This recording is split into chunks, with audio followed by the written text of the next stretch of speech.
Bonsoir à tous et bienvenue sur supportresistance.com pour notre analyse quotidienne de la paire euro-dollar pour le mardi 25 octobre 2011.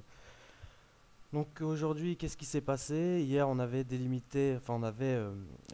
une zone clé à 1,38, donc zone de cassure qui a été retestée, donc zone qui a été cassée puis retestée vendredi.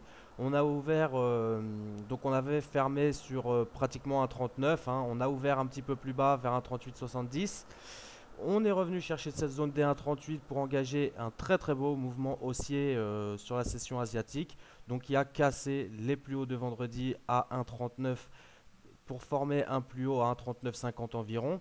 Premier échec de cassure puisque donc nous sommes retournés assez violemment dans la zone des 1,38 qui a produit cette fois euh, assez de regain d'activité, hein, des acheteurs pour engager une nouvelle impulsion. Pour le moment, cette impulsion a l'air d'échouer encore une fois. Donc, comme on sait, on est à l'approche d'une résistance moyen terme assez forte. On voit ici en 4 heures que pour le moment, c'est très difficile d'intervenir au niveau des shorts, hein, à moins éventuellement de shorter les prix actuels avec un stop à 1,3970. Mais personnellement, ce n'est pas ma méthode de travail. On voit ici qu'en 1 heure, on a une tendance haussière saine, hein. On s'est affranchi de tous les plus hauts qui pouvaient être gênants. On sort d'une figure de consolidation en 4 heures.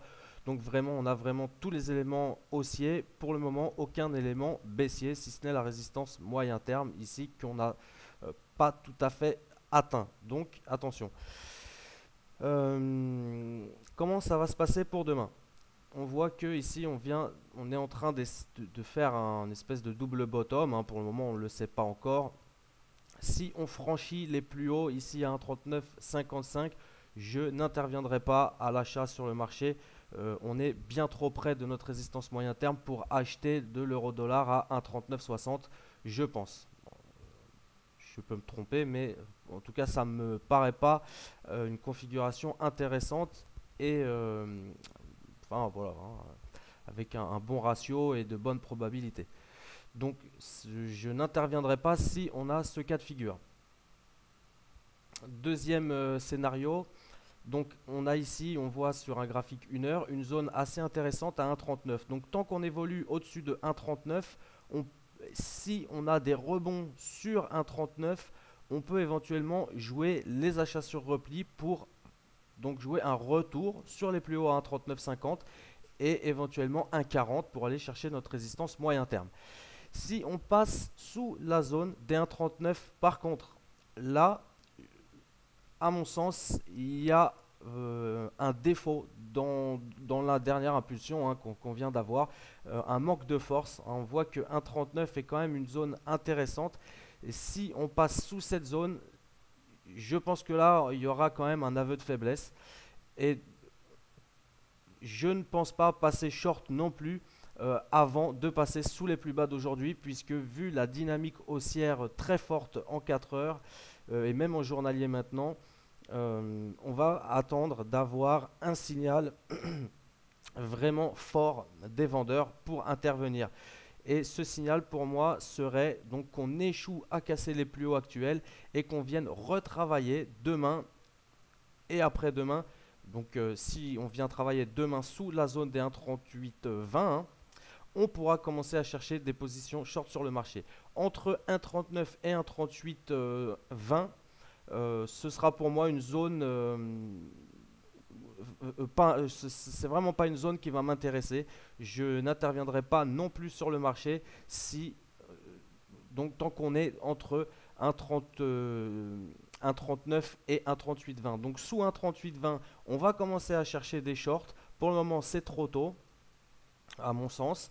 Tant qu'on est au-dessus de 1,39, on peut tenter des achats sur repli, hein, pour aller chercher les plus hauts à 1,3950 puis 1,40. Et donc entre 1,39 et 1,38, pour ma part en tout cas, je n'interviens pas sur le marché, hein. Donc voilà, hein, si on vient travailler sous les plus bas, par contre pour le scénario short, on ira donc chercher des cibles à 1,3750 et 1,37 notre support de la semaine dernière. On voit bien ici en 4 heures que vraiment au-dessus de 1,38 on ne peut pas intervenir à la vente. Ici on voit cet énorme chandelier qui nous fait vraiment un bouclier, hein. C'est vraiment très très bullish. On ne peut pas intervenir à la vente de manière euh,